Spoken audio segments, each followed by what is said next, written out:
మీ పిల్లలు ఇప్పుడు స్టార్టప్ కంపెనీలు పెడుతున్నారు. మీరు స్టార్టప్ కంపెనీ పెట్టకపోయినా మీరందరూ కూడా ఎఫ్పిఓలు పెట్టాలి, ఫార్మర్స్ ప్రొడ్యూసర్స్ ఆర్గనైజేషన్స్ పెట్టుకోవాలి. మీరు అగ్రిప్రెన్యూర్స్ గా తయారు కావాలి, ఆంటర్ప్రెన్యూర్స్ ఇన్ అగ్రికల్చర్. అది మీరు తయారు కండి, నేను మీకు అండగా ఉంటా. ప్రతి ఇంట్లో ఒక ఆంటర్ప్రెన్యూర్ని తయారు చేయాలనుకుంటున్నా.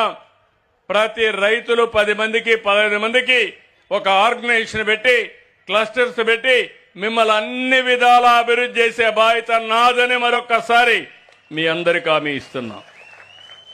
175 నియోజకవర్గాల్లో 175 ఎంఎస్ఎంఈ పార్కులు కూడా పెడతాం.